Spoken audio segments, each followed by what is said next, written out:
কেন? একটা রমজান মাস পাইলে সফলতা এসেই যাবে। কারণ আগেই বলেছিলাম, এক রমজানের শত কদর আছে না? এক শত কদরের দাম কত? ৮২ বছর 4 মাস। আবার একটি নফল কাজ করলে ফরজ সওয়াব, একটি ফরজ কাজ করলে ৭০টি ফরজ সওয়াব। তাহলে রমজান মাসে কেউ যদি 1 রাকাত ফরজ নামাজ পড়ে কয় রাকাতের সওয়াব পাবে? ৭০ রাকাতের। রমজান মাসে কেউ যদি 1 ওয়াক্ত নামাজ পড়ে কয় ওয়াক্ত সওয়াব পাবে? ৭০ ওয়াক্তের সওয়াব। রমজান মাস যদি কেউ নিয়মিত নামাজটা পড়ে তাহলে কয় মাসের সওয়াব পাবে? ৭০ মাসে। তাহলে তার পুরো বছর নামাজ পড়া লাগবে না। এই জন্য অনেকে দেখা যায় রমজান মাস আসলে নামাজ ধরে, আবার রমজান চলে গেলে নামাজ ছাড়ে। যেহেতু রমজান মাস 1 মাস করলে ৭০ মাস, বছরের মাস আছে মাত্র 12টা। ওই ৭০ থেকে 12 মাস বিয়ে হইলে আরো অনেক মাস জমা থাকবে, পুরো বছর কষ্ট করার দরকার থাকবে।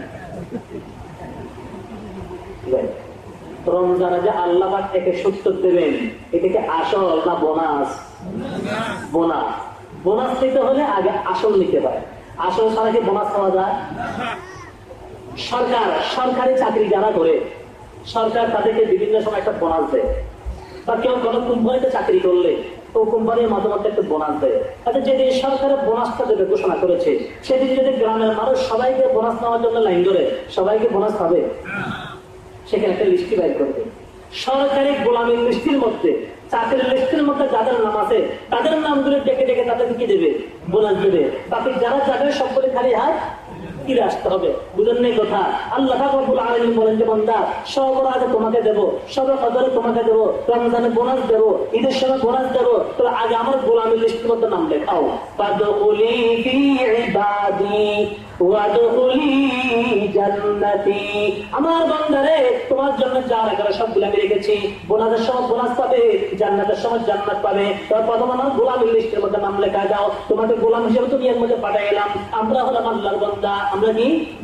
বন্দার কাছে আছে বন্দেগি করা। বন্দেগি কুন বন্দেগি কুন বন্দেগি, বন্দেগি কুন বন্দেগি কুন বন্দেগি, জিंदगी पे बंदगी शर्मिंदगी तो बराए बंदगी है याद रखो, वरना पर शर्मिंदगी है याद रखो।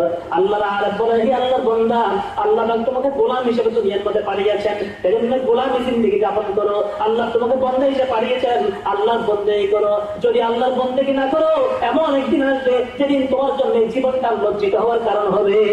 সারা বিশ্বের মানুষ যখন হাসর মাঠে থাকবে যে আল্লাহ পাক তোমাকে লাঞ্ছিত অপমানিত করবেন, সেদিন তোমার বাঁচার কোনো পথ তুমি খুঁজে পাবে না। সেদিন বাঁচার কোনো পথ আছে?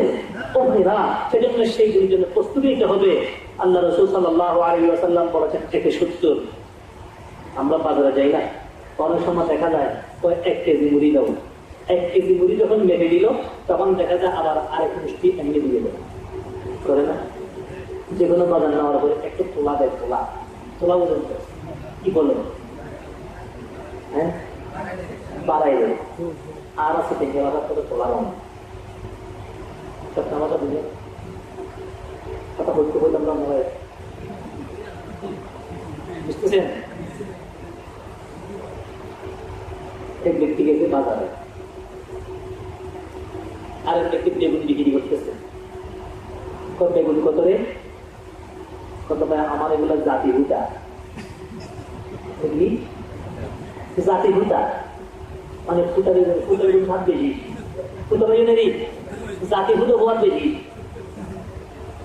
এখন আমার একটা জাতি ভুটা 70 টাকা লাগবে। আচ্ছা 1 কেজি দাও। 1 কেজি মেঘে দিব। এখন ওই ব্যক্তির ওই ব্যাপারে লাইয়ের মধ্যে 500 টাকা হয়ে গেল। সেগুলো ওনাকে এমনি দিয়ে গেল।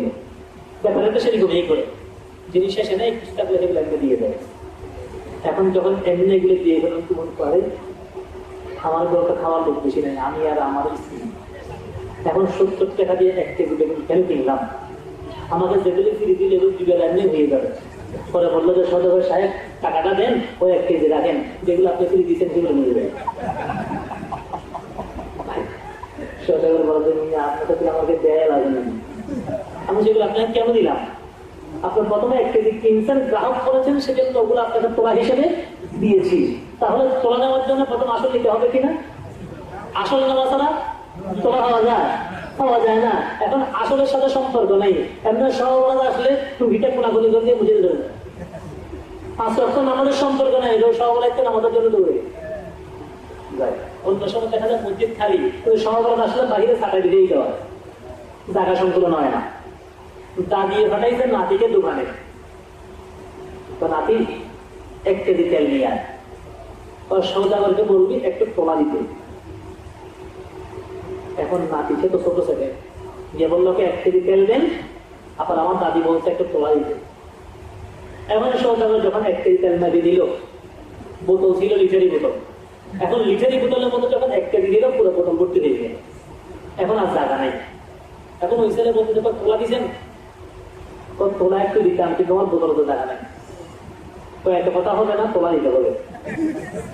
কিন্তু আমার দাদি বলছে তোলা না নিয়ে গেলে ভিড় কি হবে, তোলা দিতে হবে।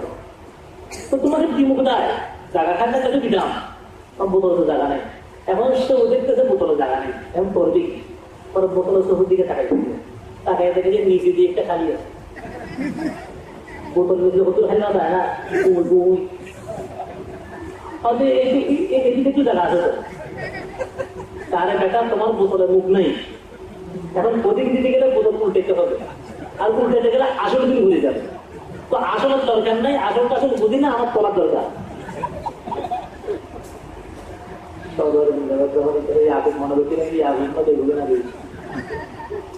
এখন বোতলটা উঠে গেল, পিছনে কিছু তলা উঠে গেল, আর আগুনগুলি সব ওটা দড়ি ধরে নিয়ে গেল ঘরে।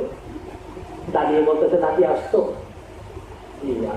তোলা দিছে তো, হ্যাঁ দিছে তো, কোথায় করেছি এরকম কেন, তোলা নেওয়ার জায়গা রাখছি জানি তা আসল করে। তো আসলটা হলে কি দরকার, এই বছর তোলা আনতে তোলা আনছি তো বলেন তো, দাঁড়িয়ে প্রথমে ভিড়ের মধ্যে একটা দিন এখন কটে দেবে, তাকে তোলা আনতে বলছে আসল বাদ দিয়ে না আসল সহ। তুই সব রাতের নামাজ নিয়ে দৌড়ে সে যখন নামাজ আগে ফরজ নামাজ ঠিক করো, ফরজ নামাজের খবর নেই, সব রাতের নামাজ নিয়ে দৌড়ে। আবার সব রাতে 12 রাকাত নামাজ নাকি জামাতে বলে। ও ভাইরা, নফল নামাজে কোনো জামাত নেই, নফল নামাজে কোনো জামাত নেই, আর নির্ধারিত কোনো রাকাত নেই। 12 রাকাতের নামে কোনো নামাজ নেই, নফল নামাজ আপনি যা করেন তাই করেন। এটা দেখা গেল অনেক সময় দেখা যায় অনেকে বুঝে না, বা সেদিন লাইটিং চলে, লাইটিং মসজিদে লাইটিং চলে, যেন সেদিন মসজিদে বিয়া লাইট দিয়ে সাজাই ফেললো। এরপরে দেখা যায় কিন্তু আলোয়া রুটি লাগাইলো, আলোয়া দিয়ে কষ্ট দিয়ে রুটি দিয়ে খাইয়া বাস আইসা 12 রাকাত নফল নামাজ, তো বেশি পড়ার দরকার, বেশি পড়তে পারবো না, 12 রাকাত হইয়া তোর একটু লম্বা মনোযোগ দিয়ে শেষ, তারপরে ঘুমাবো। ইবাদত হয়েছে। আল্লাহ রাসূল বলছেন না, সারা রাত ইবাদত করো, সারা রাত ইবাদত করো, আল্লাহকে রাজি করার চেষ্টা করো, আল্লাহর কাছে নেওয়ার চেষ্টা করি। 12 রাকাত নির্ধারিত কোনো নফল নামাজ নাই। নফল নামাজ ইচ্ছা দিন, ইচ্ছা মতো, যার মনে চাই পড়বে, যার মনে চাই পড়বে না। যে পড়বে তার লাভ, যে পড়বে না তার ক্ষতি। এখন আমি যে নফল নামাজ পড়ে লাভ অর্জন করবো, আমি 12 রাকাত নির্ধারিত কেন করবো? কোথায় আছে, কোন হাদিসে আছে এই 12 রাকাতের কথা? কোন কিতাবের মধ্যে নেই। এই জন্য 2 রাকাত করে যতক্ষণ পারেন পড়বেন, একা একা যে সূরা দিয়ে মনে চায় সেই সূরা দিয়ে পড়বেন। সব রাতে, সবে ফজরে যা যা আছে। আমার কিন্তু সব মেয়েরাজে কোনো ইবাদত নেই, এইটা আরেক কথা চালু হয়ে যাচ্ছে।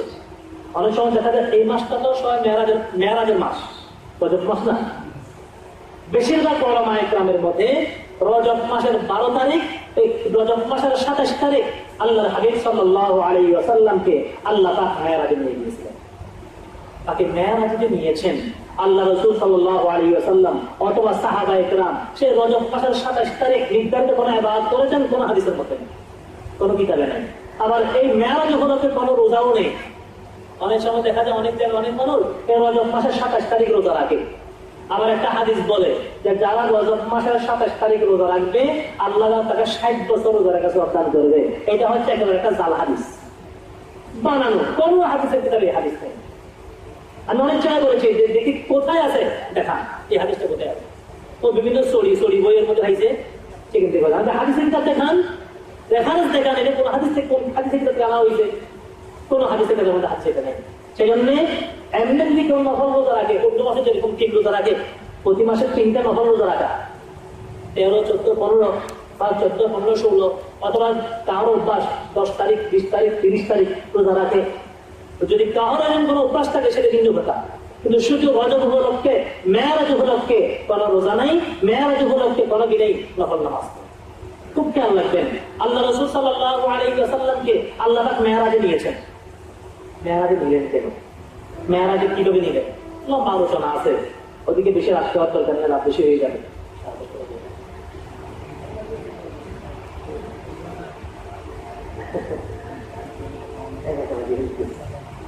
আমি সংক্ষিপ্ত কথা শেষ করে দিচ্ছি।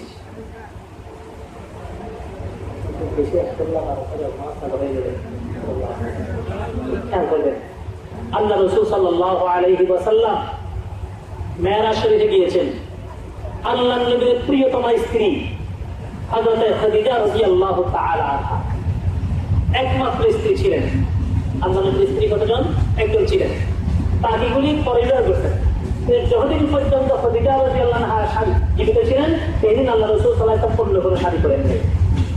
25 বছর আল্লাহ নবীর সাথে সাংসারিক জীবন। কত বছর? 25 বছর। এবার আল্লাহ নবীর বয়স হয়ে গেছে 50 বছর। খাদিজা রাদিয়াল্লাহু আনহা ওয়াফাত হয়ে গেলেন। আল্লাহ নবীর মনটা ভেঙে গেল। কারণ তাহলে যদি অনেক দিনের সংসার, স্ত্রী 20-25 বছর হয়, মারা গেলে তো কষ্ট লাগবেই। একটা দ্বিতীয়ত আরো হচ্ছে আল্লাহ নবীর স্ত্রী, আরো খাদিজার মতো নেই। সুবহানাল্লাহ। আল্লাহ নবীকে যে কতটা সাহায্য তিনি করেছেন সেগুলো আলোচনা আছে। এখন আল্লাহ রাসূল সাল্লাল্লাহু আলাইহি ওয়াসাল্লাম মর্মাহত, পেরেশান। আবার আরো ঘটনা হয়ে গেল, সেই বছরের 6 মাসের ভিতরে আল্লাহ নবীর আপন চাচা খাজা আবু তালেব, যিনি আল্লাহ নবীকে অনেক সহযোগিতা করেছেন, সাহায্য করেছেন, এই আবু তালেব দুনিয়া থেকে বিদায় নিয়ে যায়। আল্লাহ নবীর মনটা আরো বেড়ে গেল। সেজন্য সেই বৎসরটার নাম রাখা হলো আম্মাতুল হুজন, পেরেশানির বৎসর, দুঃখের বৎসর। আল্লাহ রাসূল সাল্লাল্লাহু আলাইহি ওয়াসাল্লাম আল্লাহর সামনে নিয়ে গেলেন। জিবরাইল ফেরেশতাকে পাঠিয়েছেন, মিকাইল ফেরেশতাকে পাঠিয়েছেন, 70,000 ফেরেশতা আসছেন। তখন আল্লাহ রাসূল সাল্লাল্লাহু আলাইহি ওয়াসাল্লাম সেই রাতে হযরত আল্লাহ নবীর চাচাতো বোন উম্মে হানি রাদিয়াল্লাহু আনহা ঘরের মধ্যে ছিলেন, শায়িত অবস্থায় ঘুমছিলেন। জিবরাইল ফেরেশতা আসছেন, এসে বাহির থেকে সালাম দিচ্ছে, আসসালামু আলাইকা ইয়া রাসূলুল্লাহ, আসসালামু আলাইকা ইয়া রাসূলুল্লাহ। আল্লাহ নবী ঘুমন্ত ছিলেন, বলতে পারেন না। কিছুক্ষণ পর জাগ্রত হয়েছেন, দরজা খুলছেন, ভিতরে ঢুকছেন। আল্লাহ রাসূল সাল্লাল্লাহু আলাইহি ওয়াসাল্লামকে উঠায় সেখান থেকে জমজমের পাড়ে নিয়ে আসছেন। জমজমের কুয়ার পাড়ে এনে আল্লাহ নবীর সিনা মুবারক ফেটে ফেলছেন। সাক্কা চাদর যেটাকে বলা হয়, সিনা মুবারক ফেটে সেখান থেকে কিছু জিনিস বাহির করে ফেললেন। আবার আল্লাহ তাদের নূর আর ইলমের মারিফত দিয়ে সিনাকে ভরপুর করে দিলেন।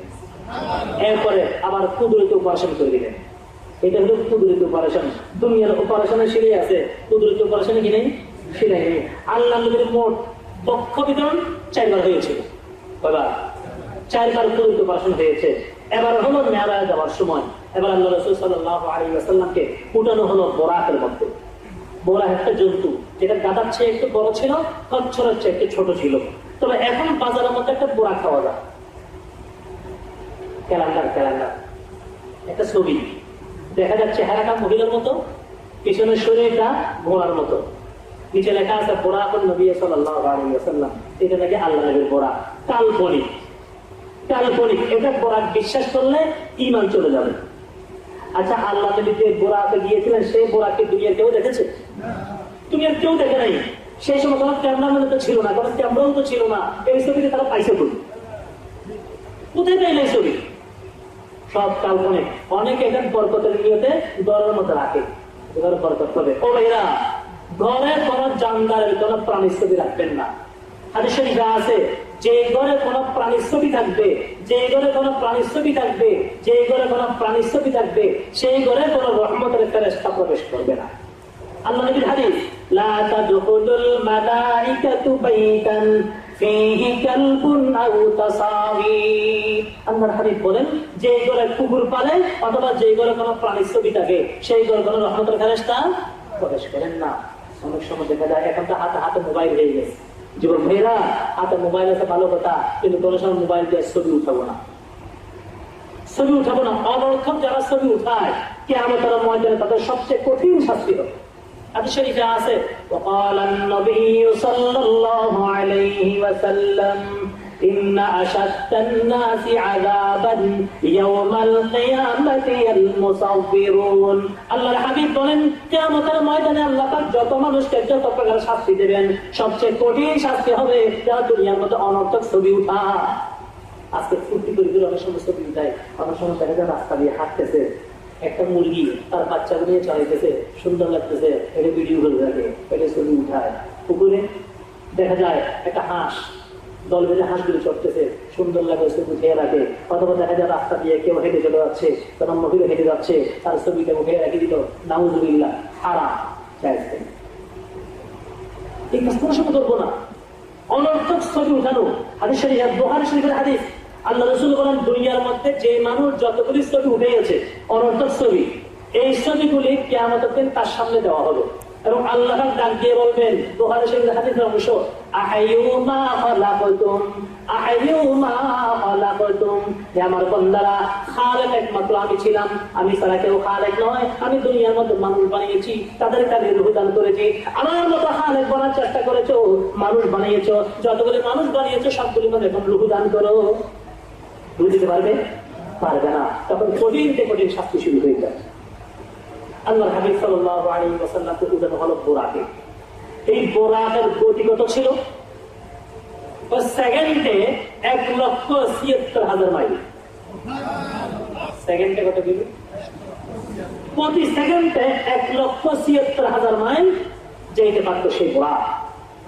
এখন সেই বোরাক বিদ্যুতের গতি, সেই গতি বিদ্যুতের গতি, সেজন্য সেটা নাম হচ্ছে বোরাক। বোরাক মানে বিদ্যুৎ, বিদ্যুতের সাথে সম্পর্ক।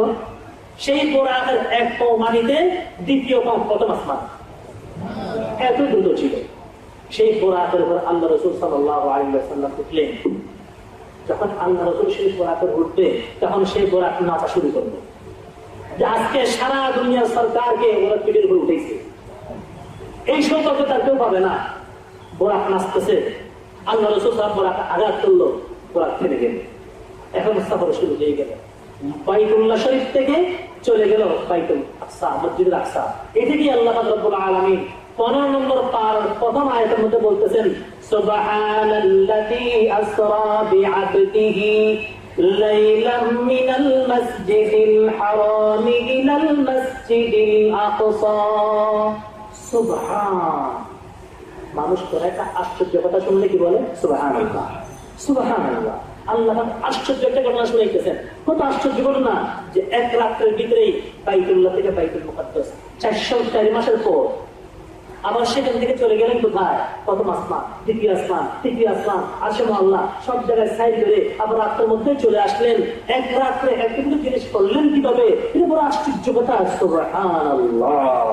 আল্লাহ বলতেছেন সুবহান, সুবহান, সুবহানাল্লাযী আসরা বিআবদিহি। আসরা, আসরা বলা হয় ইসরা, রাত্রিকালীন সফর। রাত্রে যে সফর করে সেটাকে ইসরা বলা হয়।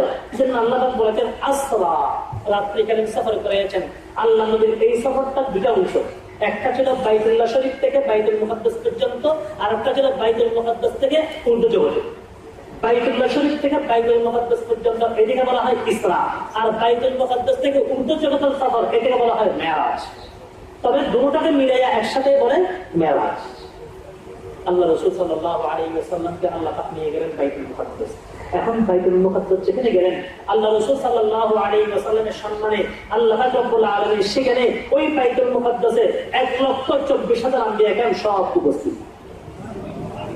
আল্লাহ রাসূল গিয়ে দেখেন যে সমস্ত নবীগণ সেখানে। আল্লাহ নবী যখন সেখানে ঢুকলেন, সমস্ত আম্বিয়া আলাইহিস সালাম কাতারবন্দী হয়ে দাঁড়ায় গেলেন। এবার ইমামতি করে রেখে জিবরাইল আলাইহিস সালাম আল্লাহ নবীর হাতে বলতেছেন, ইয়া রাসূলুল্লাহ, আজকে আপনিই ইমামতি করবেন। আল্লাহ রাসূল সমস্ত নবীদেরকে নিয়ে 2 রাকাত নামাজ পড়ালেন। সেজন্য আমাদের নবীর নাম ইমামুল মুরসালিন, সমস্ত নবী রাসূলদের ইমাম। এই 2 রাকাত নামাজ পড়িয়েছিলেন। এবার সমস্ত নবীগণ আপন আপন জায়গায় চলে গেলেন। আমাদের নবীকে উঠানো হলো সাওয়ারিতে। এবার সফর শুরু হয়ে গেল। জিবরাইল আলাইহিস সালাম আল্লাহ নবীকে নিয়ে বসলেন। উর্দু জগতের সফর শুরু। প্রথম আসমানে গেলেন, দেখতেছেন গেট লক, দরজা বন্ধ। জিবরিল আওয়াজ করলো, উপর থেকে দারোয়ানরা ফেরেশতা প্রশ্ন করতেছে, মান আনতা, আপনি কে? বুখারী শরীফের হাদিসের মধ্যে লম্বা ঘটনা আছে, আপনি কে? জিবরিল বলে আনা জিবরিল, আমি জিবরাইল ফেরেশতা। আবার উপর থেকে প্রশ্ন করে ওয়া মান মাআকা, আপনার সাথে কে আছে? উত্তর দেন মাই মুহাম্মাদুর রাসূলুল্লাহ সাল্লাল্লাহু আলাইহি ওয়াসাল্লাম, আমার সাথে বিশ্বনবী মুহাম্মদুর রাসূলুল্লাহ সাল্লাল্লাহু আলাইহি ওয়াসাল্লাম আছেন। আবার ফেরেশতা জিজ্ঞেস করে উনি তো এখনো জীবিত, ওনার হায়াত এখনো বাকি আছে, ওনাকে কেন তাড়াতাড়ি আসা হচ্ছে? জিবরিল বলতেছে না, উনি মেহমান হিসেবে আনার জন্য আল্লাহ তাআলা আমাকে পাঠিয়েছেন। আসমানের দরজা খুলে দিলেন, উঠলেন উপরের আসমানে, দেখেন যে এক পাশে আদম আলাইহিস সালাম বসে আছেন। জিবরিল বলেন যে ইয়া রাসূলুল্লাহ, আপনার বাবা আদম সালাম করেন। আল্লাহ রাসূল সালাম করলেন। হযরত আদম আলাইহিস সালাম উত্তর দিলেন, আমাদের নবীর জন্য দোয়া করলেন, নি'মাল ওয়ালাদুস সালিহ, নি'মাল ওয়ালাদুস সালিহ, আমাদের নবীর জন্য দোয়া করে দিলেন। এবার যখন আল্লাহ নবী উপর দিকে যাবেন, দেখতেছেন আদম আলাইহিস সালাম বসে গেছেন। বসার পরে একবার ডান দিকে তাকান, আরেকবার বাম দিকে তাকান। আদম আলাইহিস সালাম যখন ডান দিকে তাকান তখন খুশিতে হাসে, আবার যখন বাম দিকে তাকান তখন পেরেশান হয়ে যায়, কাঁদতে থাকে। আল্লাহর হাবিব সাল্লাল্লাহু আলাইহি ওয়াসাল্লাম জিজ্ঞেস করেন, ও জিবরিল, বাবা আজ এরকম কেন করে? ডান দিকে তাকাইলে কেন হাসে, বাম দিকে তাকাইলে কেন কাঁদেন? জিবরিল বলে, ইয়া রাসূলুল্লাহ, আদম আলাইহিস সালামের যত সন্তান দুনিয়ার মধ্যে কিয়ামত পর্যন্ত আসবে, তার মধ্যে কিছু সন্তান জান্নাতি হবে আর কিছু সন্তান জাহান্নামী হবে। কিছু মানুষ জান্নাতি হবে, কিছু মানুষ জাহান্নামী হবে।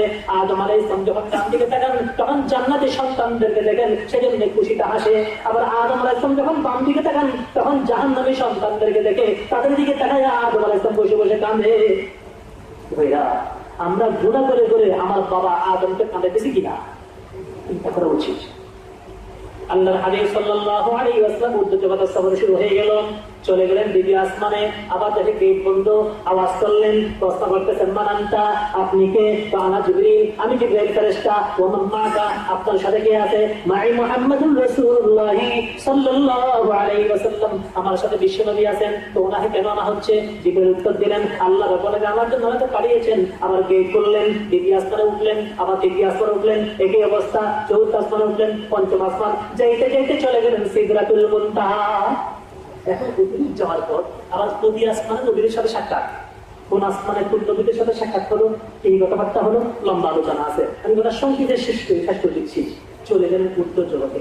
এবার জিবরিল বলতেছেন, ইয়া রাসূলুল্লাহ, আমার গতি শেষ, আমার গতি শেষ, আর উঠতে যাওয়ার আমার অনুমতি নেই।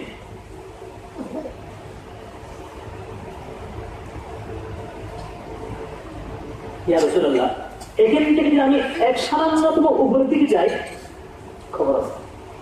আল্লাহ রাসূল বলতেছেন, জিবরিল, এতক্ষণ বন্ধু বেশের সাথে সাথে আসলা, এখন আমাকে একা ছেড়ে দেবে? জিবরিল বলতেছেন, ইয়া রাসূলুল্লাহ, অনুমতি যে নাই, আগে যাওয়ার সুযোগ নাই, এক চুল পরিমাণ উপর দিকে যাওয়া যাবে না। সেটাকে শেখ সাদি বলতেছেন, আগর এক সারে মুইয়া বারাতার বরম, अगर अक्सर मुया बरतर बोरम फरूगे तजल्ली बसूरत परम या रसूलुल्लाह এখান থেকে যদি সামান্যতম উপরের দিকে যাওয়ার চেষ্টা করি আল্লাহ তাদের নূরের তাজাল্লি আমার সমস্ত পাখাগুলি জ্বালাইয়া দেবে আর তোমার সুযোগ নেই এবার জিবরাইল আলাইহিস সালাম থেমে গেলেন আল্লাহ পাক রব্বুল আলামিন তার বাহন পাঠিয়ে দিলেন রফ আসে গেল লিফট উঠলেন এক টানে চলে গেলেন উপরে লিফটে যখন মানুষ উঠে একটা সুইচ টিপতে 1 থেকে 200 তলা 300 তলা চলে যান আর মানুষ যদি একটা সুইচ টিপ দিয়ে 200 তলা একসাথে উঠতে পারে আল্লাহ তাদের কুদরতে পারে না সুবহানাল্লাহ এবার আল্লাহ রাসূল কত কাছে গেছেন এটা আবার এই সূরার মধ্যে নেই মেরাজের রাতে আল্লাহ রাসূল আল্লাহ তাদের কত কাছে গেছেন সেটা আবার সূরা নজমের মধ্যে কিছু ইঙ্গিত আছে আল্লাহ রাসূল বলেন আমি আল্লাহ পাকের এত কাছে গিয়েছি আল্লাহ পাক তো পুরো আশা ফরমান যে আমার হাত এত কাছে আসছে কত কাছে সুম্মা দানা ফাতাদাল্লা সুম্মা দানা ফাতাদাল্লা ফাকানা কাবা কাউসাইনি আও আদনা তো নবী আল্লাহ পাকের এত কাছে গেছে আরো কাছে আরো কাছে আরো কাছে কত কাছে তো ফাকানা কাবা কাউসাইনি আও আদনা নবী এবং আল্লাহর মধ্যে মাত্র এক ধনুক বা দুই ধনুকের দূরত্ব ছিল হাদিস শরীফে আছে আল্লাহ রাসূলের সাথে ফরমান তো মেরাজের রাতে আমি আল্লাহ পাকের এত কাছে গিয়েছি আল্লাহ পাক আমার পিঠের উপর কুদরতের হাত রেখেছেন আমার সিনা পর্যন্ত ঠান্ডা হয়ে গেছে এবার আল্লাহ রাসূল সাল্লাল্লাহু আলাইহি ওয়াসাল্লাম আল্লাহর সামনে যখন গেলেন বলতেছেন আল্লাহ আপনার জন্য 3টা জিনিস উপহার নিয়ে আসছে কয়টা উপহার কোনখানে গেলে কিছু জিনিস নিয়ে দিতে হয় উপহার হাদিয়া কারণ খালি হাতে গেলে তার মূল্যায়ন হয় না অনেক সময় যদি বিয়ে বাড়িতে যায় যদি খালি হাতে জায়গায় চলে যায় তো আমার বিয়ে এরকম তা না, হাতে যদি পানি না বলে বলে কি বোঝে না, কিছু নিয়ে যেতে হয় তো সুন্নত। আল্লাহর হাবিব সাল্লাল্লাহু আলাইহি ওয়াসাল্লাম আল্লাহ তাআলার জন্য কয়টা জিনিস নিয়ে গেলেন? 3টা উপহার নিয়ে গেলেন। কি কি? কমলা, আপেল, মালদা। এগুলি কি নিয়েছেন? আল্লাহ কি বলতেছেন? আত-তাহিয়াতু লিল্লাহি ওয়াস-সালাওয়াতু ওয়াত-তাইয়্যিবাত। ইয়া আল্লাহ, আপনার জন্য নিয়ে আসছি আত-তাহিয়াত, আপনার জন্য আল্লাহ আত-তাইয়্যিব, আস-সালাওয়াত, আপনার জন্য নিয়ে আসছি আত-তাইয়্যিবাত। আত-তাহিয়াত মানে মৌখিক ইবাদত, আস-সালাওয়াত মানে শারীরিক ইবাদত, আত-তাইয়্যিবাত মানে আর্থিক ইবাদত। কারণ ইবাদত 3 প্রকার। ইবাদত কয় প্রকার? এর বাহিরে কোনো ইবাদত নাই।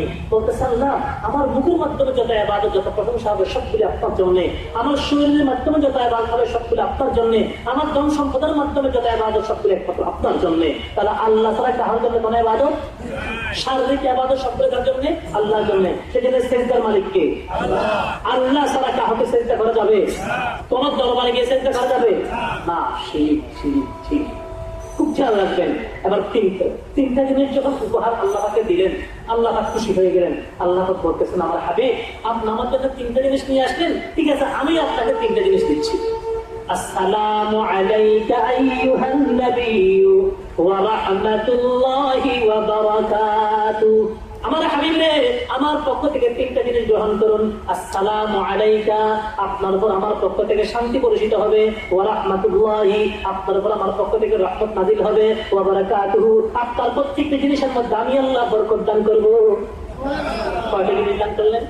এখানে একটা জিনিস লক্ষ্য রাখা উচিত। আল্লাহ পাক রব্বুল আলামিন নবীকে সালাম দিয়েছেন কিভাবে?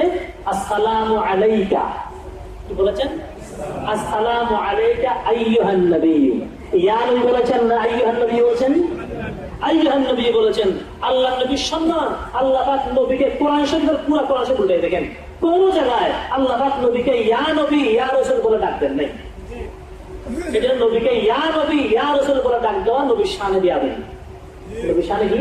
দিয়া দেন। আবার নিয়ম হচ্ছে আগে সালাম তারপরে কথা। হাদিস শরীফে আছে আসসালামু ক্বাবলাল কালাম, আগে সালাম দেবে তারপরে কি বলবে? কথা বলবে। এখন অনেকে দেখা যায় আগে কথাবার্তা বইলা তারপরে বলে সালাম। বিভিন্ন মুক্তিদের মধ্যে মাননীয় সভাপতি অমুক অমুক অমুক অমুক অমুক অমুক আসসালামু আলাইকুম বলে, কি বলে না? এটা কোনো সালামি নিয়ম না। আগে বলবে আসসালামু আলাইকুম, তারপরে অন্য কথা বলবে। নবীকেও সালাম দেবে, আগে সালাম দেবে তারপরে কথা। আল্লাহ সেটাই শিখেছেন আসসালামু আলাইকা আইয়ুহান নাবিয়্যু।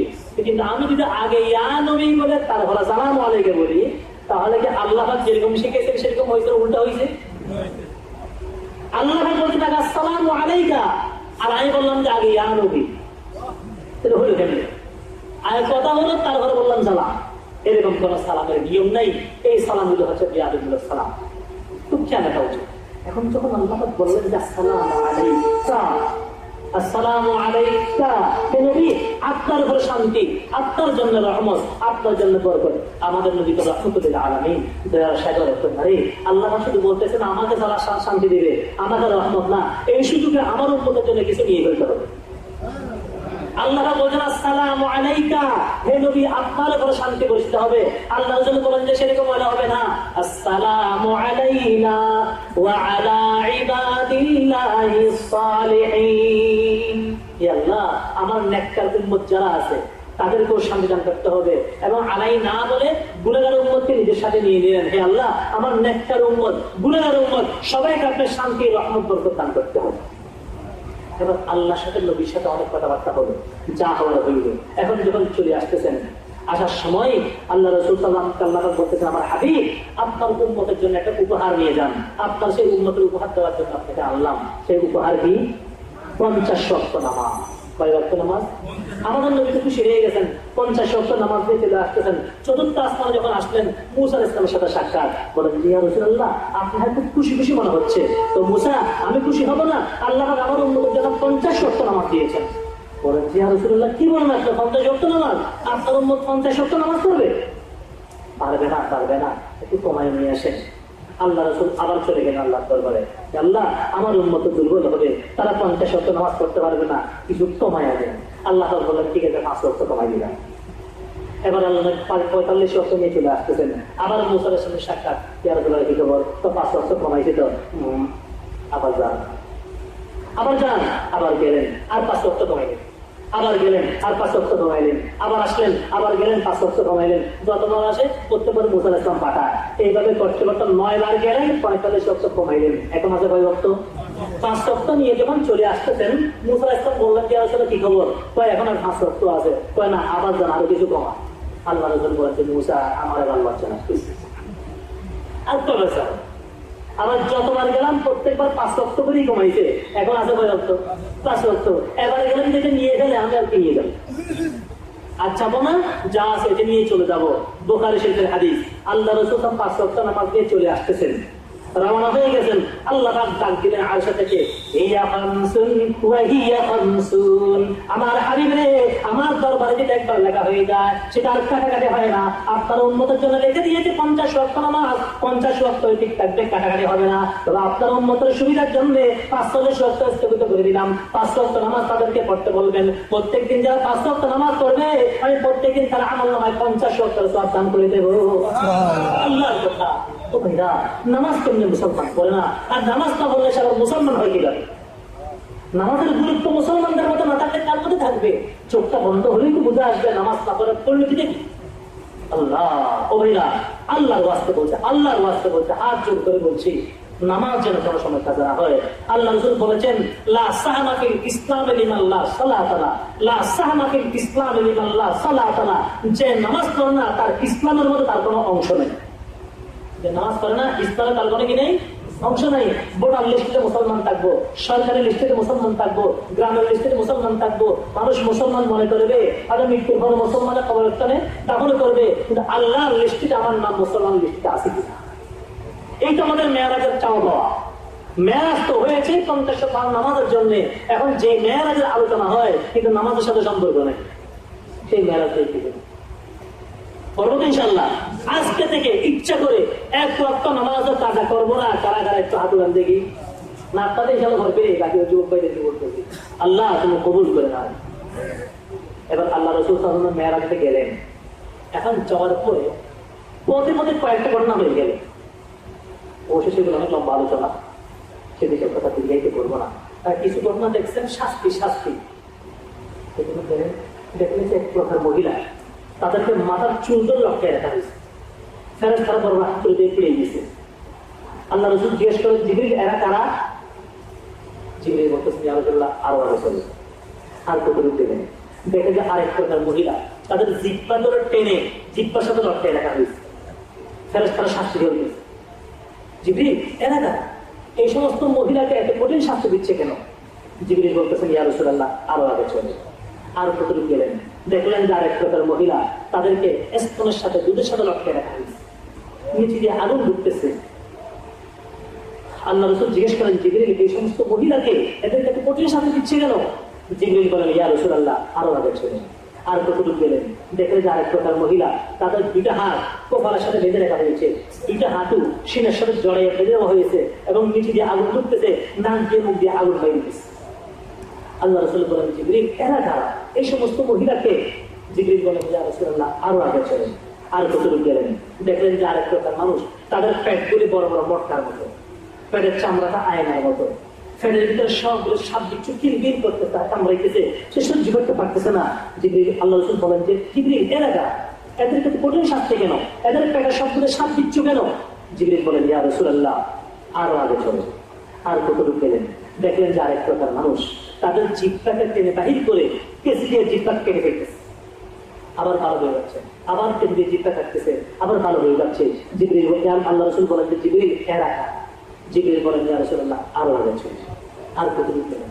দেখলেন যে আরেক প্রকার মানুষ, একটি রক্তের সাগর, রক্ত পুষ দুর্গন্ধ, একটা মানুষ সেখানে হাবুডু উঠাইতেছে, সে আস্তে আস্তে কাছে আসার চেষ্টা করতেছে। আবার নদীর পাড়ে আরেকজন মানুষ দাঁড়িয়ে আছে, তার সামনে বড় বড় পাথর। সেই ব্যক্তি যখন কাছে আসার চেষ্টা করে, তখন বড় একটি পাথর নিয়ে তার মাথার মধ্যে লিখে দেয়, তার মাথা চূর্ণ হয়ে যায়, আবার ভালো হয়ে যায়, আবার কাছে আসার চেষ্টা করে, আবার একটা পাথর মারে, আবার মাথা চৌচির হয়ে যায়, আবার সে আবার আসার চেষ্টা করে, আবার একটা পাথর মারে, শাস্তি চলতেই রইল। আল্লাহ রাসূল বলেন, জিবরিল এরা কারা? এদের মাথাকে বারবার ফেলে দেওয়া হচ্ছে কেন? জিবরিল বলতেছেন, ইয়া রাসূলুল্লাহ আরো আগে চলে। আর কতটুকু দিলেন, দেখতেছেন যে আর কিছু মানুষ পুরুষ তাদের সামনে পাকানো গোস্ত আছে, পাকানো রান্না করা গোস্ত আছে, আবার এই পাশে কিছু পচা দুর্গন্ধ গোস্ত আছে। তারা পাকানো গোস্ত করে না খায় ওই পচা গোস্ত করে টেনে টেনে খাচ্ছে। আল্লাহ রাসূল বলেন, জিবরিল এরা কারা ভালো গোস্ত রেখে পচা গোস্ত করে খাচ্ছে কেন? জিবরিল বলতেছেন, ইয়া রাসূলুল্লাহ আরো হচ্ছে। আর কতটুকু দিলেন, দেখতেছেন আরেক প্রকার মানুষ, একটা বড় কুয়ার মতো কুয়া, মুখটা ছোট, ভিতরে অনেক বড় গভীর, দাউ দাউ করে আগুন জ্বলতেছে। সেখানে কিছু কুলঙ্গ মহিলা আর কুলঙ্গ পুরুষ ওই আগুনের তালে তালে উপর থেকে উঠে, আবার যখন বাইরে আমার কাছাকাছি হয়ে যায় আগুনটা নিচের দিকে চলে যায়, ওরাও আগুনের সাথে আবার নিচে চলে যায়, আবার উপরের দিকে উঠে আবার নিচের দিকে চলে যায়। এইভাবে তারা জ্বলতেই রয়েছে, জ্বলতেই রয়েছে। আল্লাহ রাসূল বলেন, জিবরিল এরা কারা? আল্লাহ জিবরিল বলেন, ইয়া রাসূলুল্লাহ আরো আগে চলেন। আর কতটুকু দিলেন, কথা বলবো, এগুলি বলার সময় তো হবে না, সামনে আরো অনেক আছে। এখন এই শাস্তিগুলির কারণ কি? এই শাস্তিগুলির কারণ কি? এবার জিবরিল একটা একটা বলতেছেন, ইয়া রাসূলুল্লাহ ওই যে কিছু মানুষ দেখছেন জিহ্বা টেনে বাহির করে জিহ্বা কিছু দিয়ে কাটতেছে, আবার ভালো হচ্ছে, এরা হচ্ছে আপনার উম্মতের ওই সমস্ত মানুষেরা যারা মানুষকে বলে কিন্তু নিজে আমল করে না। মানুষকে বলে, যে সমস্ত মৌলবীরা, যে সমস্ত হুজুররা মানুষকে ওয়াজ করে কিন্তু নিজে আমলের দ্বারে কাজে নেয়, মানুষকে হক কথা বলে না, মানুষকে বিভিন্ন গুমরাহির মধ্যে বেদাতের মধ্যে লিপ্ত করে, হক কথা গোপন রাখে মানুষ থেকে। এদের শাস্তি। ইয়া রাসূলুল্লাহ দেখলেন যে আরেক প্রকার মানুষ, তাদের পেটগুলি বড় বড় মটকার মতো, পেটের ভিতরে সাতটি চুক্তি বের করতেছে। এরা কারা? ইয়া রাসূলুল্লাহ এরা হচ্ছে আপনার উম্মতের ওই সমস্ত মানুষ যারা দুনিয়ার মধ্যে সুদ খাইতো, সুদ লেনদেন করে। আজকে অনেক মুসলমান তো সুদ খায়, আপনাদের দিকে তো সুদ লেনদেন হয় না। আল্লাহ, মুসলমান সুদ খাবে, মুসলমান না খেয়ে মরবে, মুসলমান সুদ খাবে না। কারণ সুদ শুয়োরের গোশতের চেয়ে আরো হারাম। শুয়োরের গোশত হারাম না হারাম? কোন মুসলমান শুয়োরের গোশত খাবে? একটা মশলা বুঝেন, কোন একজন মানুষ জান বাহির হয়ে যাচ্ছে, খাওয়ার কিছু নেই, কিন্তু এই মুহূর্তে কিছু না খাইলে তার জানটা বাইরে যাবে, এত খিদে লেগেছে, কিন্তু খাওয়ার মতো কিছু নাই, আছে শুধু দুটা জিনিস, কিছু শুয়োরের গোশত আছে, কিছু সুদের টাকা বা সুদের জিনিস আছে, আর কিছু নেই। এখন দুইটাই হারাম, দুইটাই কি হারাম। আর হারাম জিনিস খাওয়ার কিছু নেই, আবার এই মুহূর্তে কিছু না খাইলে জান বাইরে হয়ে যাবে, তো সেই মুহূর্তে ওর জন্য শুয়োরের গোশত খাবার অনুমতি আছে। তবে কতটুকু? যতটুকু খাইলে জানটা বাঁচবে এই পরিমাণ শুয়োরের গোশত খেতে পারবে, সম্পূর্ণ জানটা বাঁচানোর জন্য, একটা বেশি খেতে পারবে না। কিন্তু সেই মুহূর্ত পর্যন্ত সুদ খাওয়া, সুদের টাকা খাওয়া হারাম। তাহলে শুয়োরের গোশত হারাম, সুদ হারাম। কোন হারামটা বড় হলো? কোন হারামটা? সুদ। এখন যদি কাউকে জিজ্ঞেস করা হয়, কাউকে বলা হয় একটু করে শুয়োরের গোশত খাও, তো রাজি হবে? কিন্তু সুদ লেনদেন চলে কি চলে না? আল্লাহ আমাদের নবী সাল্লাল্লাহু আলাইহি ওয়াসাল্লাম ইরশাদ ফরমান, দিরহাম রিবাই ইয়াকুলুহু রাজুলু ওয়া হুয়া ইয়ালাম আশাদ্দু মিন সিত্তাতিন ওয়া তালাসিনা জিলিয়া। আল্লাহর হাবিব বলেন, তুমি সুদ লেনদেন করো, সুদি কারবার করো, কেউ যদি জেনে শুনে 1 দিরহাম 1 টাকা পরিমাণ সুদ লেনদেন করে 36 বার জিনা করলে যে পরিমাণ গুনাহ, এর 4 মারাত্মক গুনাহ করেছে। নাউযুবিল্লাহ। কোন হাদিস শরীফ আল্লাহ রাসূল বলেন, আর-রিবা সাবউ দাহুবা আইসারুহা আইয়ানকিহার রাজুল উম্মাহ। আমার উম্মত সুদের মধ্যে 70 প্রকার গুনাহ আছে, তার মধ্যে সর্বনিম্ন স্তরের গুনাহ নিজের মায়ের সাথে জিনা করা। নাউযুবিল্লাহ। যে ব্যক্তি সুদ খায়, সুদ লেনদেন করে, ব্যাংকে প্রয়োজন টাকা জমা রাখতে পারবেন, কিন্তু লাভ খেতে পারবে না। ব্যাংকে যা লাভ আসে এগুলো সুদ। তাহলে টাকা কর্জ দিলেন, কিন্তু কর্জ দিয়ে যা লাভ নেই, এই লাভটার নাম সুদ। কর্জের কোনো লাভ নেওয়া যাবে না। আল্লাহর কাছে পাওয়ার আশায় মানুষ কর্জ দিতে হবে। আল্লাহ রাসূল বলে, সুদ সম্পর্কে 40টার উপরে হাদিস আছে। আল্লাহ রাসূল বলেন, আর কতটুকু গেল যে দেখলে এক প্রকার মহিলা, তাদের মাথার চুল লটকায় রাখা হয়েছে। ইয়া রাসূলুল্লাহ এরা কারা জানেন? এরা কারা? এরা হলো আপনার উম্মতের ওই সমস্ত মহিলা যারা, যে সমস্ত মহিলারা মাথায় কাপড় ব্যবহার করতো না, পর্দা করে নাই। আজকে তো পর্দা কি জিনিস সব মহিলারা বুঝতেও রাজি নেই। পর্দা করা কি? নামাজ ফরজ, রোজা ফরজ, হজ ফরজ, যাকাত ফরজ, পর্দা বরং সবচেয়ে গুরুত্বপূর্ণ ফরজ পর্দা। কেন? হজ আসে জীবনে একবার, তাও টাকা পয়সা থাকলে, যাকাত আসে বছরে একবার, তাও ধন সম্পদ থাকলে, রোজা আসে বছরে একবার, নামাজ আসে দৈনিক মাত্র 5 বার, কিন্তু পর্দা 24 ঘন্টা করে। তাহলে কোন ফরজটা বড় হলো? পর্দা, কিন্তু আজকে সেটি আমাদের মতো প্রতিনিধিত। আজকে আমার মেয়েকে পর্দা চলে, পর্দা ছাড়া ঘর থেকে বাইর হয়, বোরকা ছাড়া ঘর থেকে বাইর হয়, পরপুরুষ সামনে চলে যায়, চাচাতো ভাই, মামাতো ভাই, ফুফাতো ভাই, দেবর, বাসুর, এদের সবার সাথে সাক্ষাৎ করে। আল্লাহ রাসূল বলেন, তুমি বাবা, যে বাবা নিজের মেয়ের জন্য বোরকার ব্যবস্থা করে নেই, যে স্বামী স্ত্রীর জন্য বোরকার ব্যবস্থা করে নেই, ওই স্বামী, ওই বাবার নাম দয়ুস, আর দয়ুসের জন্য আল্লাহ জান্নাত হারাম করে দিয়েছে। আল্লাহ নবীর হাদিস। দেখতে হবে আমরা 5 ওয়াক্ত নামাজ পড়ি, নাম কোনো দয়ুসের দৃষ্টির মধ্যে আছে কিনা। আবার অনেকে তো বোরকা পরেই না, আবার অনেকে বোরকা পরে নিউ ফ্যাশনের বোরকা, নতুন মডেলের বোরকা, এটুকু পর্যন্ত বোরকা পরে, এইদিকে একটা ওড়না দেয়, মুখটা চেহারা কাট খোলা, এরকম বোরকা আছে কিনা। এটা আসলে কি বোরকা না কোরতা? করলো কোরতা, নাম দিয়েছে বোরকা। বোরকা হলে সেটা চেহারা থাকতে হবে, চেহারা দেখা খরচ। অনেকে বলে যে হুজুর মহিলাদের চেহারা দেখুন, সতর না। সতর এক জিনিস, পর্দার জিনিস, ব্যবধান আছে, দুইটা জিনিস না। সতর না মানে সেটা কি বলছে, মানে নামাজের সময় চেহারা খোলা থাকলে অসুবিধা হবে না। যে মহিলা নামাজের সময় মাথার চুল খোলা থাকতে পারবে না, যেহেতু চুল সতর। শরীরের কোনো অংশ খোলা থাকতে পারবে না, শরীরের কোনো অংশ যদি 3টা অংশ ছাড়া, চেহারা, হাতের কবজির নিচে, পায়ের টাকুর নিচে, এই 3টা জায়গা ছাড়া শরীরের কোন অংশ আর মহিলারা নামাজের সময় খোলা রাখতে পারবে না। অনেক সময় মহিলারা দুপুরে গোসল করে চুল বাঁধে না, চুল শুকানোর জন্য, ওই অবস্থায় শাড়ি মাথায় দিয়ে নামাজ পড়ে গেলে, এখন কারণ হয়তো লম্বা চুল, শাড়ির নিচে দিয়ে চুল দেখা যাচ্ছে, অথবা রুকুতে গেল, সেজতে গেল, চুল দিয়ে একটু বাইরে চলে আসলো, নামাজ হবে না, নামাজ হবে না। ঘরের মহিলারা যখন নামাজ পড়ে দেখবেন, তাদেরকে বলবেন সেটা বলে আগে চুল বারো হয়ে বাইরে গেল। তার নামাজ অবস্থায় যদি কোনো চুল তাহলে বাইরে চলে আসে, তার নামাজ হবে না, আবার করতে হবে। এখন যেহেতু মহিলাদের মাথার চুল পর্যন্ত সতর নামাজের সময়, সেই জায়গার মধ্যে বলছে চেহারাটা করতে না। যদি কেউ নামাজ পড়তে কোনো মহিলা চেহারাটা খোলা রয়ে গেল, হাতের কবজির কিছু খোলা রয়ে গেল, পায়ের টাকনা নিচে প্রসার খোলা রয়ে গেল, নামাজ হয়ে যাবে। এই মশলা বলছে এটা অর্থ এইটা না যে চেহারাটা খোলা রেখে মেকআপ করে, ফেস পাউডার লাগাইয়া, লিপস্টিক যা যা লাগায়, শব্দ লাগাইয়া, সুন্দর করে সেজে করে মুখটা খুলে দিয়ে বাহির হলো, এই কথা কি ব্যবহার। মহিলাদের সৌন্দর্য কোথায়? চেহারা। মানুষ তাকায় কোন দিকে? চেহারার দিকে। সাজানি ধারানি সবগুলো কোথায়? মুখে। তো সুন্দর করে সেজে করে যদি মুখটা খুলে দিয়ে বাহির হয়, এদিকে বোরকা পরে লাভ কি? অনেক সময় বোরকা পরে ফ্যাশনের জন্য, আবার এখন তো বোরকা যেগুলো বোরকা না, সেটা কোট, কোট পরে যেরকম কোট পড়তেছে, এখন কোটের মতো করে বোরকা দিলায়, বোরকা পড়তে হবে, দিলে ডালা। এখন বোরকা পরে, বোরকা পরা ভালো দেখা যায়, শরীরের উঁচা নিচা সবগুলো বুঝে যায়, তো বোরকা নই। স্কিন টাইপ বোরকা, স্কিন টাইপ 3 পিস পরে না, আর যুবক ছেলেরা ঘরে স্কিন টাইপ ফ্যান, এমন ফ্যান ভরে লড়াচড়ার কোনো গায়ে যায়।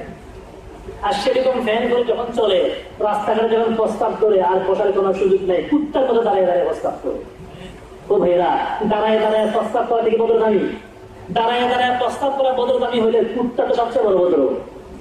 কারণ কুত্তা কোনো সব প্রস্তাব করার জন্য বসে, বরং বসা থাকলেও দাঁড়িয়ে যায়। আমার প্রস্তাব করার সময় পাউটা একটু দূরে চলাই দেয়, গায়ে গেলে প্রস্তাব না হয়। আরে কুত্তায় পর্যন্ত কাপড়ের প্রস্তাব, গায়ে প্রস্তাব বাজায় না, কিন্তু বদল দেখা যায়, যেই মাত্র প্রস্তাবের ধরে সেই ইন্টারভিউ ফার্ম বসে ছেড়ে দিল, আর একটা হল লাগিয়েছে, আবার ভিতরে ডুবে গেল। এখন বাকি অংশগুলো কোথায় গেল? ও মুসলমান ভাই বন্ধুরা, কৃষি কথা রাখেন, কৃষি কথা। যখন প্রস্তাব করবে, প্রস্তাব কৃষি ব্যবহার করবেন, কাপড় না হাত হবে না। মুসলমান কেমনে কাপড় না রাখ হয়? মুসলমানের কেমনে শরীর না পাক হয়?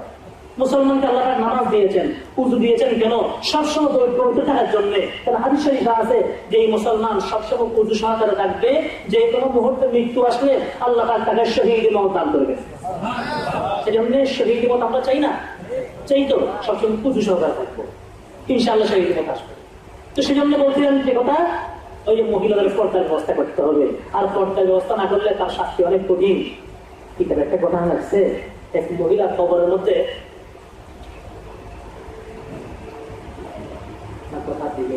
অনেক সময় হয়ে গেছে। আল্লাহ রাব্বুল আলামিন যা কথাবার্তা হয়েছে আমাদেরকে বুঝার, মানার, আমল করার তৌফিক দান করুন। আল্লাহ পাক এই মাহফিলটা কবুল করে নিন। এই যে আপনাদের এই প্রতিষ্ঠান পাহাড়তলী মদিনাতুল উলুম মাদ্রাসা, মাদ্রাসা দিকে সকল লক্ষ্য রাখবো, ছেলে সন্তানকে দিন শিখাবো, ধর্ম শিখাবো। আজকে আমার ছেলে যদি ধর্ম না শিখে, তাহলে কিয়ামতের ময়দানে এই ছেলে কি আমার বিরুদ্ধে আপিল করবে না? আগে ধর্ম শিখাইতে হবে। ছেলেকে মাস্টার বানাবেন, ডাক্তার বানাবেন, ব্যারিস্টার বানাবেন, ইঞ্জিনিয়ার বানাবেন, আপত্তি নেই। আমাদের ডাক্তার, মাস্টার, ব্যারিস্টার, ইঞ্জিনিয়ার সব লাগবে, প্রত্যেক ডিপার্টমেন্টে মানুষ লাগবে। তবে আগে হবে ধার্মিক, তারপরে হবে মাস্টার। আগে হবে ধার্মিক, তারপরে হবে ব্যারিস্টার। আগে হবে ধার্মিক, তারপরে হবে ইঞ্জিনিয়ার। একটা ছেলে যদি ছোটকাল থেকে ধর্ম না শিখে উনি মাস্টার বলে যায়, তাহলে সে হবে নাস্তিক মাস্টার। আর সে যত ছেলে পড়াবে সবচেয়ে নাস্তিক বানানোর চেষ্টা করবে। আর যদি উনি আগে ছোটকাল ইসলাম শিখে থাকে, এরপর উনি মাস্টার বলেছে, ওই ধার্মিক মাস্টার হবে। ওনার ছেলে যদি ধার্মিক বানানোর চেষ্টা করবে। একজন ডাক্তার ছোটকাল যদি আগে ইসলাম শিখে এরপর ডাক্তার হয়েছে, ভিতরে মানবতা থাকবে, গরিবদের সেবা করবে।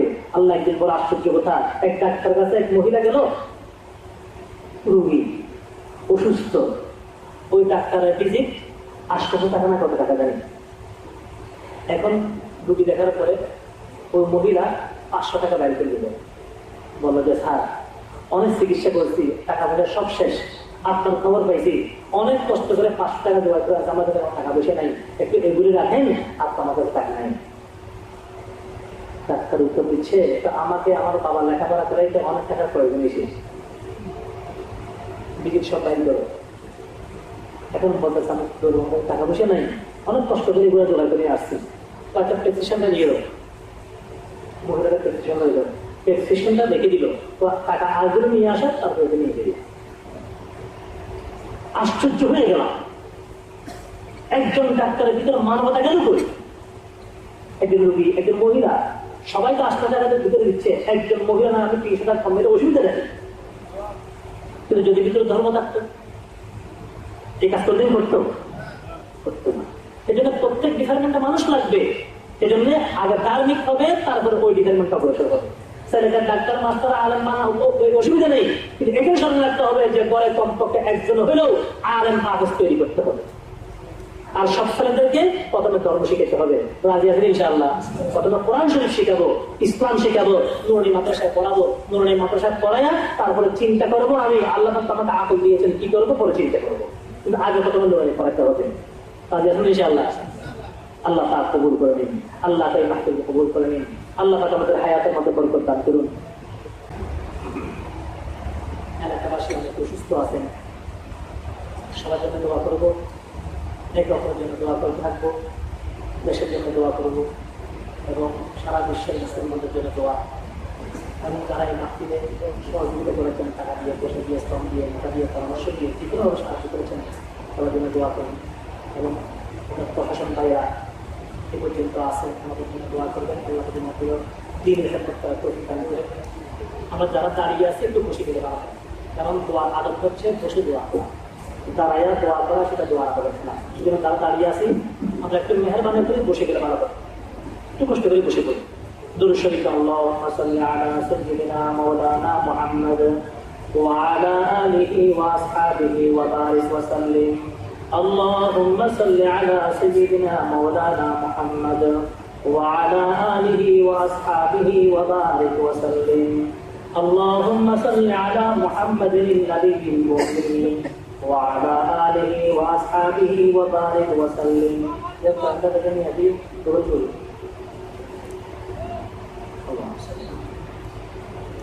اللهم أنت السلام ومنك السلام تبارك يا ذا الجلال والإكرام. ربنا آتنا في الدنيا حسنة وفي الآخرة حسنة وقنا عذاب النار. ربنا اغفر لنا ذنوبنا وكفر عنا سيئاتنا وتوفنا مع الأبرار. ربنا هب لنا من أزواجنا وذرياتنا قرة أعين واجعلنا للمتقين إماما. اللهم انصرنا فإنك خير الناصرين. اللهم احفظنا فإنك خير الحافظين. اللهم ارزقنا فإنك خير الرازقين. اللهم أيدنا فإنك خير المؤيدين. اللهم افتح لنا فإنك خير الفاتحين. واعف عنا واغفر لنا وارحمنا أنت مولانا فانصرنا على القوم الكافرين. فانصرنا على القوم المشركين. فانصرنا على القوم الغافلين. فانصرنا على القوم الظالمين. فانصرنا على القوم الضالين. اللهم اهدنا واهد بنا واهد الناس جميعا اللهم إني أسألك الهدى والتقى والعفاف والغنى اللهم إني أسألك العفو والعافية في الدين والدنيا والآخرة رب ارحمهما كما ربياني صغيرا رب ارحمهما كما ربياني صغيرا يا الله الله কতগুলো গুনাহ করতাম ভাই আল্লাহ গভীর রাত হয়েছে আল্লাহ আল্লাহ রাত যত বেশি হয় দুনিয়ার সমস্ত দরজা বন্ধ হয়ে গেল তোমার দরজা খুলে দিয়ে আল্লাহ আল্লাহ তোমার খোলা দরজা আমরা কাঙ্গালের মধ্যে হাতে দিয়েছি আল্লাহ আল্লাহ শাহ দাড়িওয়ালা মুরব্বী রয়েছেন আল্লাহ ছোট ছোট মাসুম বাচ্চা রয়েছেন আল্লাহ ওলামা হাজরাত রয়েছেন আল্লাহ আপনার বন্ধারা রয়েছেন আল্লাহ আশেপাশে মা বোনা রয়েছেন আল্লাহ আল্লাহ যার হাত আপনার পছন্দ হয় সেই হাতে বসিলেন আমাদের পিছনের জীবনের সমস্ত গুণাগুলি ক্ষমাছে আল্লাহ ছোট বড় জানা অজানা ইচ্ছায় হলে ইচ্ছায় আপনি তো গুণা করেছি আল্লাহ আল্লাহ আপনার রহম করমের দরজা খুলে দিয়ে আল্লাহ গুণাগুলি ক্ষমা করে দিন আল্লাহ আল্লাহ আমরা ইচ্ছায় করি ওর ইচ্ছায় করি বুঝে করি না বুঝে করি আল্লাহ আল্লাহ তোমার দরবার থেকে দূরে গেলেও তোমার দরবারে ফিরে আসছি আল্লাহ আল্লাহ যাবো কোথায় কোনো দরবার করে আল্লাহ আল্লাহ কোনো কাজ যাতে কিছু পাওয়া যাবে না তোমার দরবারে স্যার আল্লাহ আল্লাহ তুমি আমাদের মেহরবানি করে গুণাগুলি ক্ষমা করে দাও আল্লাহ সামনে জীবনটা পরিপূর্ণ তোমার কথা মতো তোমার নবীর আদর্শ মতো চলার তৌফিক দান করো আল্লাহ আল্লাহ যারা অসুস্থ আছেন সবাইকে শেখায় আমরা আজলা আশা করবেন আল্লাহ আল্লাহ অনেক অনেক বড় বড় রোগ আক্রান্ত আল্লাহ ডাক্তারের কাছে কোনো শেখা নেই ঔষধের মধ্যে কোনো শেখা নেই আল্লাহ সমস্ত শেখার মালিক মুক্ত আপনি আল্লাহ আল্লাহ সবাইকে শেখায় আমরা আজলা আশা করবেন আল্লাহ আল্লাহ প্রত্যেকের দিনের ন্যায় মকসদগুলি পুরা করে দিন আল্লাহ আল্লাহ প্রত্যেকের ন্যায় বাসনাগুলি পুরা করে দিন আল্লাহ তা আল্লাহ আমাদের প্রত্যেকের হায়াতের মধ্যে বরকত দান করুন আল্লাহ হায়াতের তৈবা দান করুন আল্লাহ আল্লাহ আমাদের যুব সমাজকে কবুল করেন আল্লাহ আল্লাহ এই সমস্ত যুবক ভাই বন্ধুরা যারা আসছেন বসছেন আসেন আল্লাহ আল্লাহ সবাইকে আপনার দিনের জন্য কবুল করেন আল্লাহ আল্লাহ এই সমস্ত যুবকদেরকে হেদায়েত দান করুন আল্লাহ তার সত্য নামাজি বানাই দিন আল্লাহ নামাজের মহাব্বত সবার অন্তরে পয়দা করে দিন আল্লাহ আল্লাহ আপনার ভালোবাসা আপনার নবীর ভালোবাসা সব কিছু থেকে বাড়িয়ে দিন আল্লাহ আল্লাহ এই সমস্ত যুবক ভাইদেরকে মোবাইলের খারাপের দিকে হেফাজত করো আল্লাহ অশ্লীলতাকে বেহায়াকে হেফাজত করো আল্লাহ নাস্তিকদের কপর থেকে হেফাজত করো আল্লাহ আল্লাহ এনজিওর চক্রান্ত থেকে হেফাজত করো আল্লাহ আল্লাহ ইসলাম বিদ্বেষীদের চক্রান্তের থেকে হেফাজত করো আল্লাহ আল্লাহ তাদেরকে দিনের খাদেম বানাও আল্লাহ আল্লাহ বর্তমান যে ফিতনার সময় চলতেছে এই ফিতনার সময় ঈমান আমল নিয়ে বাঁচা বড় কঠিন হয়ে গেছে আল্লাহ আল্লাহ ঈমান আমল নিয়ে বাঁচার জন্য আল্লাহ দাওয়াত ও তাবলীগের মেহনত করার আর কোনো পথ দেখতেছি না আল্লাহ আল্লাহ সবাইকে তোমার রাস্তায় বাইর হয়ে দাওয়াত ও তাবলীগের মেহনত করার তৌফিক দান করো আল্লাহ আল্লাহ তাবলীগের বাইরে হয়ে দিন শিখে দিন মতো চলার তৌফিক দান করো আল্লাহ আল্লাহ মাঝে মধ্যে আল্লাহ যতই লম্বা সময় লাগানোর সুযোগ না হয় রাত দিন গিয়ে কিছু বয়ান শোনার তৌফিক দান করো আল্লাহ প্রতি বিশেষ পার মাগরিবের পরে বয়ান হয় আল্লাহ আমরা সবাইকে শরীক হওয়ার তৌফিক দান করো আল্লাহ আল্লাহ সবাইকে শরীক হওয়ার তৌফিক দান করো আল্লাহ আল্লাহ প্রতি মাসে 3 দিন লাগানোর তৌফিক দান করো আল্লাহ আল্লাহ দুনিয়ার জন্য তো পুরো জীবনটাই কেটে দিয়েছি আল্লাহ তোমার দিনশীলের জন্য কেন 3 দিন লাগাতে পারবো না তোমার দিনশীলের জন্য কেন 40 দিন লাগাতে পারবো না আল্লাহ তোমার রাস্তা বাইরে গিয়ে দিন শিখে দিন মতো চলার তৌফিক দান করো আল্লাহ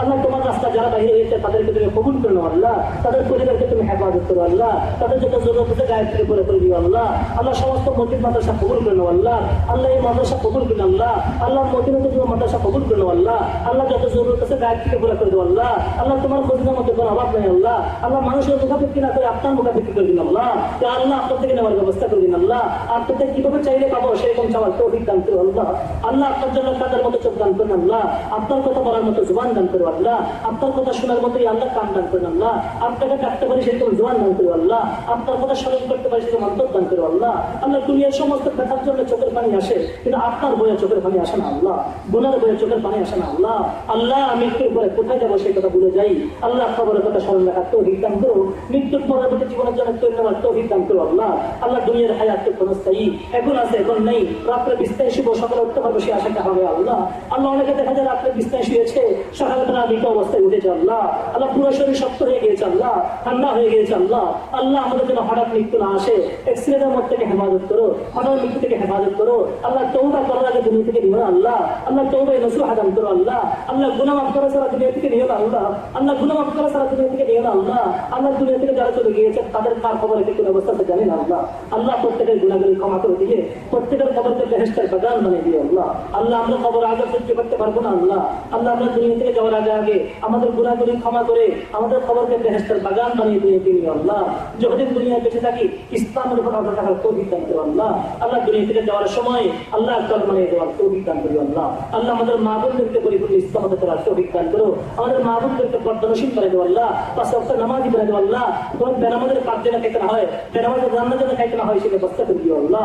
ইয়া আল্লাহ আমাদের মা বোনদেরকে স্বামীর খেদমত করার তৌফিক দান করো, স্বামীদেরকে স্ত্রীর হাফাজত করার তৌফিক দান করো আল্লাহ। যাদেরকে সন্তান দান করেছো আল্লাহ, প্রত্যেকের সন্তানদেরকে নেককার দিনদার পরহেজগার বানাও আল্লাহ। আল্লাহ সন্তানদেরকে মা বাবার খেদমত করার তৌফিক দান করো, মা বাবাকে সন্তানের হাফাজত করার তৌফিক দান করো আল্লাহ। আল্লাহ ভাইয়া ভাইয়া মায়া মহাব্বত সৃষ্টি করে দাও আল্লাহ, স্বামী স্ত্রীর মধ্যে মায়া মহাব্বত সৃষ্টি করে দাও, বাবা সন্তানের মধ্যে আল্লাহ মায়া মহাব্বত সৃষ্টি করে দাও আল্লাহ। আল্লাহ দুনিয়ার হায়াত, আল্লাহ দুনিয়ার হালত পাল্টে দাও আল্লাহ। আল্লাহ আমাদের দেশকে তুমি হেফাজত করো আল্লাহ, এই দেশের স্বাধীনতাকে রক্ষা করো আল্লাহ, এই দেশের সার্বভৌমত্বকে রক্ষা করো আল্লাহ। আল্লাহ এই দেশের প্রতি বিধর্মীদের নজর পড়েছে, এনজিওদের নজর পড়েছে, নাস্তিকদের নজর পড়েছে আল্লাহ। আল্লাহ সমস্ত বিধর্মীদের লাল চক্ষু থেকে তুমি আমাদের স্বাধীনতাকে রক্ষা করো আল্লাহ। আল্লাহ এই দেশকে তুমি হেফাজত করো, এই দেশের স্বাধীনতাকে রক্ষা করো আল্লাহ। আল্লাহ উৎপাদন বাড়ে দাও আল্লাহ, আল্লাহ সন্ত্রাসদের দমন করে দাও আল্লাহ, আল্লাহ সন্ত্রাসদের দমন করে দাও আল্লাহ। আল্লাহ জঙ্গিবাদের নামে যে সমস্ত কর্ম চলতেছে এগুলো ইসলাম সমাপ্ত করেন আল্লাহ। আল্লাহ এই সমস্ত এগুলো থেকে সবাইকে হেফাজত করো আল্লাহ। আল্লাহ আমাদেরকে কোন হত্যা থেকে হেফাজত করো আল্লাহ। দুনিয়ার স্বার্থে একজন আরেকজনকে হত্যা করে দেয়, গুম করে দেয় আল্লাহ, সবাইকে তুমি সঠিক বুঝদান করো আল্লাহ। আল্লাহ জালেমদের হাতে তুমি বিস্মার করে দাও আল্লাহ, জালেমদের হাতে তুমি গুটিয়ে দাও আল্লাহ। আল্লাহ মজলুমদের সহকারী হয়ে যাও, মজলুমদের সাহায্যকারী হয়ে যাও আল্লাহ, মজলুমদের সাহায্যকারী হয়ে যাও আল্লাহ। আল্লাহ তুমি সারা বিশ্বের মুসলমানদের রক্তকে হেফাজত করো আল্লাহ। আল্লাহ সারা বিশ্বের মুসলমানদের রক্তকে হেফাজত করো আল্লাহ। আল্লাহ সমস্ত মসজিদ মাদ্রাসা হেফাজত করো আল্লাহ। আলেম ওলামাদের ইজ্জতকে তুমি রক্ষা করো আল্লাহ, দাঁড়াটি হওয়ার ইজ্জতকে রক্ষা করো আল্লাহ। আল্লাহ সমস্ত নাস্তিকদেরকে আস্তিক বানিয়ে দাও আল্লাহ। তারা কতগুলি মুসলমানের সন্তান না বুঝে ইসলাম থেকে তুমি সরে যাচ্ছে, না বুঝে তোমার হেদায়েত দিচ্ছে আল্লাহ, তোমার রাসূল হেদায়েত দিচ্ছে আল্লাহ। আল্লাহ তুমি সবাইকে সঠিক বুঝদান করো আল্লাহ, সবাইকে তুমি হেদায়েত নসিব করো আল্লাহ। আর হেদায়েতের তকদীর না থাকে তার ফয়সালা তোমার হাতে উঠিয়ে দিলাম আল্লাহ। আল্লাহ তুমি উত্তম ফয়সালা করি আল্লাহ, তুমি উত্তম ফয়সালা করি আল্লাহ। আল্লাহ তুমি উত্তম ফয়সালা করি আল্লাহ। আল্লাহ আমাদের কার পরীক্ষা করিয়েন না আল্লাহ। আল্লাহ আমরা পরীক্ষায় পাশ করতে পারবো না আল্লাহ, আল্লাহ আমরা পরীক্ষায় পাশ করতে পারবো না আল্লাহ। আল্লাহ পরীক্ষা করা ছাড়া আমাদেরকে পাশ করতে দাও আল্লাহ। আল্লাহ যে সমস্ত ছাত্ররা মাদ্রাসায় লেখাপড়া করতেছে তাদেরকে তুমি হক্কানি রব্বানি মুহাক্কিক মুদাক্কিক আলেম বানাও তৌফিক দান করো আল্লাহ। দ্বীনের খেদমতে সাহায্যে সফর করতে তৌফিক দান করো আল্লাহ। আল্লাহ যারা স্কুল কলেজ মাঝে লেখাপড়া করতেছে আল্লাহ, আল্লাহ এই সমস্ত ভাইদের যে লেখাপড়া করতেছে এই সমস্ত লেখাপড়া দিয়ে দ্বীনের খেদমত করার তৌফিক দান করো আল্লাহ। তাদের পুরো হায়াত তোমার দিনের জন্য কবুল করো আল্লাহ। তাদেরকেও পরীক্ষার মধ্যে পাশ করলেই আল্লাহ এই লেখাপড়া দিয়ে তার দিনের খাদেম বনতে পারে, দিনের দায়ী বনতে পারে, সেই তৌফিক দান করো আল্লাহ। আল্লাহ আমাদের কোন সন্তানদেরকে আল্লাহ বিধর্মীর কপ্পরে ফেলাই না আল্লাহ। আল্লাহ কোন মুসলমানের সন্তানদেরকে আল্লাহ নাস্তিকদের কপ্পরে ফেলাই না আল্লাহ। আল্লাহ এখন যুব সমাজ ধ্বংসের প্রতি আল্লাহ, আল্লাহ যুব সমাজের রক্ষাকারী তুমি হয়ে যাও আল্লাহ, যুব সমাজকে হেফাজত হয়ে যাও আল্লাহ। মোবাইলের মাধ্যমে অনেক যুবক যুবতীর চরিত্র নষ্ট হয়ে যাচ্ছে আল্লাহ। আল্লাহ এই সমস্ত বেহায়াপনা উলঙ্গপনা থেকে হেফাজত করো আল্লাহ। আল্লাহ এই সমস্ত বেলাল্লাপনা থেকে হেফাজত করো আল্লাহ। আল্লাহ সমস্ত অপশাস্তি থেকে আমাদের যুব সমাজকে হেফাজত করো আল্লাহ। আল্লাহ যে সমস্ত অপশাস্তি চলতেছে আল্লাহ এগুলি আমাদেরকে বুঝার তৌফিক দান করো আল্লাহ। আল্লাহ এই মাহফিল কবুল করে নাও, আমাদের হেদায়েতের ওসিলা বানাই দাও আল্লাহ। কিয়ামত পর্যন্ত জন্য এই মাহফিলটা চালাতো আল্লাহ। আল্লাহ এই মাহফিলটা কিয়ামত পর্যন্ত জন্য চালাতো আল্লাহ। যারা কষ্ট করেছেন সহযোগিতা করেছেন টাকা দিয়ে পয়সা দিয়ে শ্রম দিয়ে মেধা দিয়ে পুরুষ মহিলা দেশ থেকে বিদেশ থেকে আল্লাহ সবাইকে তুমি কবুল করে নাও, সবার হায়াতকে কবুল করে নাও আল্লাহ। মাদ্রাসার প্রতিষ্ঠাতা যিনি আরো যারা আসতে আছেন আল্লাহ, যারা সহযোগী আছেন আল্লাহ সবাইকে আপনি কবুল করে নিন আল্লাহ। হায়াতের মধ্যে বরকত দান করুন আল্লাহ। ইয়া আল্লাহ ইয়া আল্লাহ এই গুজারিশ প্রত্যেক গুনাহগুলো ক্ষমা করে দিন, সামনের জীবনটা পরিপূর্ণ সুন্নাত মতো চলার তৌফিক দান করো আল্লাহ। তোমার রাস্তায় বাইর হয়ে একটু দিন একটু শিখে দিন মতো চলার তৌফিক দান করো আল্লাহ। সুবহান রাব্বিকা রাব্বিল ইজ্জাতি আম্মা ইয়াসিফুন ওয়া সালামুন আলাল মুরসালিন ওয়ালহামদুলিল্লাহি রাব্বিল আলামিন।